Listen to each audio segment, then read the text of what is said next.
Bonjour et bienvenue à la Minute Tech.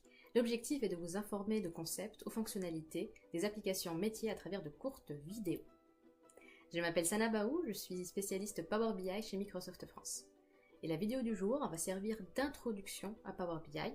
Donc nous allons voir comment cette solution va répondre aux besoins d'un responsable commercial pour suivre ses indicateurs et comment un analyste métier va partir d'une feuille blanche pour créer ce rapport. Allez, c'est parti! La première partie sera consacrée au responsable commercial qui va analyser le rapport d'activité de son équipe. Et la deuxième, à l'analyste métier qui va créer le rapport. En tant que responsable commercial, j'accède à mon rapport de suivi d'activité sur powerbi.com. J'arrive sur le cockpit qui me fournit des informations globales comme par exemple l'évolution du revenu avec un comparatif N-1, N-2. Et je m'intéresse plus particulièrement à la revue du pipe.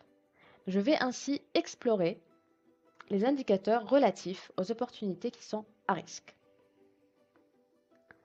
Par exemple, dans ce visuel, je vais activer le mode exploratoire ou drill down qui me permet d'accéder au niveau suivant. Donc ici, je clique sur cette flèche et puis je clique sur l'année en cours. Je suis passé de la vue annuelle à la vue du revenu trimestriel. À droite, et grâce à ce graphique à bulles, je vois clairement que les opportunités vers l'extrémité droite doivent faire partie de mes priorités. En plan d'action, je vais réaliser une revue d'activité, par exemple sur cette opportunité, sur ce compte, avec ma commerciale en charge de cette opportunité, qui est Saminda. Pendant la réunion, je vais me servir de la vue de son portefeuille. Donc en faisant un clic droit, je vais utiliser cette fonctionnalité qui s'appelle le drill through et je vais avoir accès à la vue de son pipeline.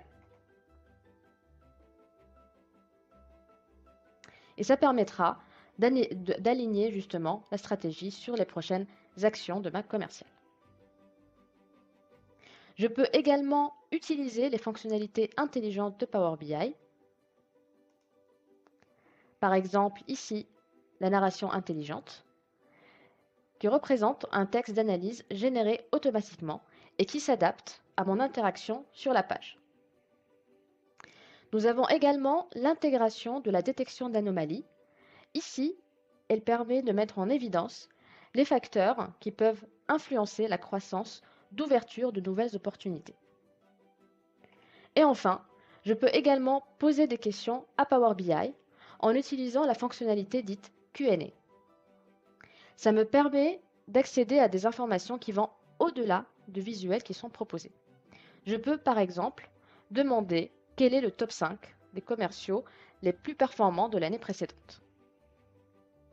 Après ce premier aperçu de l'exploration de Power BI, nous allons désormais découvrir les étapes clés de création d'un rapport. Je vais commencer par installer Power BI Desktop, l'application dédiée aux concepteurs de rapports, soit à partir du Microsoft Store, soit à partir du centre de téléchargement de Microsoft. Sur Power BI Desktop, je clique sur Get Data pour obtenir les données du CRM. Et je remarque dans la liste des connecteurs que je peux me connecter à de multiples sources de données. Ça peut aller d'un simple fichier Excel et d'autres fichiers plats jusqu'à la connexion à des bases de données, qu'elles soient dans le cloud ou en local. Donc aujourd'hui, je m'intéresse à la connexion à Dynamics 365, donc je vais pouvoir le retrouver dans les services en ligne ou alors j'utilise la barre de recherche pour le retrouver. Je clique sur Dynamics et je clique sur Se connecter. Ici, je saisis l'URL de l'API. Je peux récupérer cette URL sur le site Dynamics. Ici, dans les paramètres avancés, donc je vais cliquer sur Advanced Settings, je vais aller au niveau des customisations et paramètres ou ressources développeurs. Sur ressources développeurs, je copie la première URL de l'API REST. Je la colle ici et je clique sur OK. La liste des tables du CRM apparaît, je vais chercher la table d'opportunités et la sélectionner.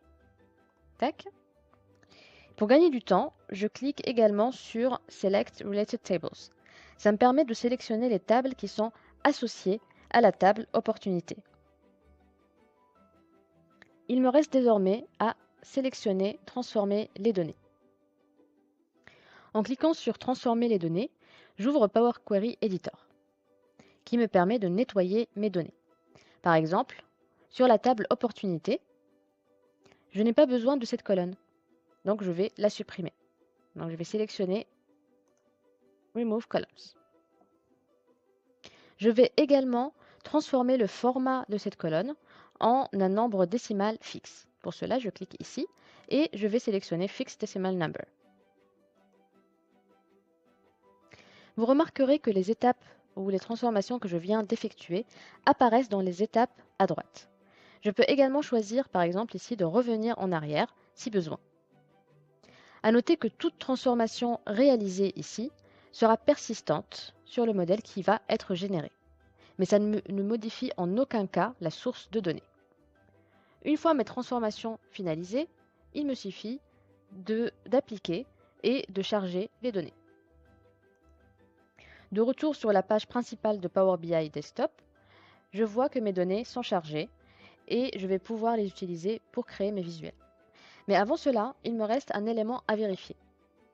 Donc, il s'agit du modèle de données. Je vais aller tout à gauche et cliquer sur Modèle. Je remarque que des relations existent déjà entre certaines de mes tables, sauf entre Account et Opportunité. La colonne en commun entre ces tables est Account. Donc, ici, pour créer la relation, il me suffit tout simplement de sélectionner Account et de le glisser vers la table Opportunité. Et là, ça va me créer une relation one-to-many. Il est temps à présent de créer quelques visuels. L'opération est simple. Je vais pouvoir ajouter justement des KPI, par exemple de type donc nombre de deals qui sont gagnés avec un simple glisser-déposer. Et je vais pouvoir choisir parmi ces visuels le volet carte pour montrer ce KPI-là. Donc pareil avec le win rate, voilà, des deals qui sont closés. Je choisis la même chose. Une autre manière aussi de créer un visuel, donc de manière très rapide, c'est d'utiliser le Q&A.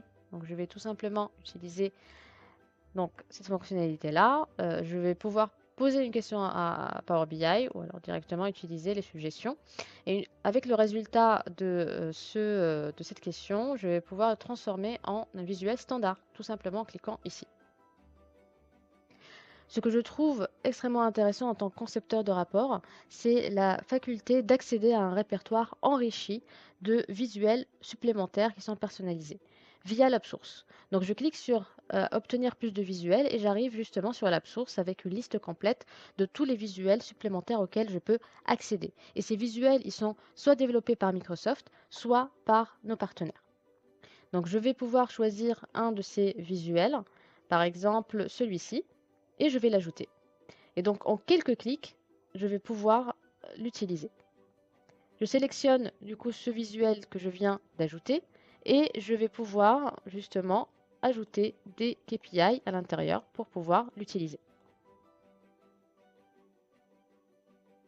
À noter également que chaque visuel que vous ajoutez sur Power BI Desktop va pouvoir être formaté. Ça veut dire quoi? Par exemple, si je prends cette cartographie, je vais aller sur le volet format et je vais pouvoir modifier les couleurs des données. Je vais pouvoir ajouter aussi, pourquoi pas, la catégorie de la donnée ou les étiquettes de la donnée et ainsi de suite. Je peux également modifier le titre, modifier le type et la taille de la police, etc.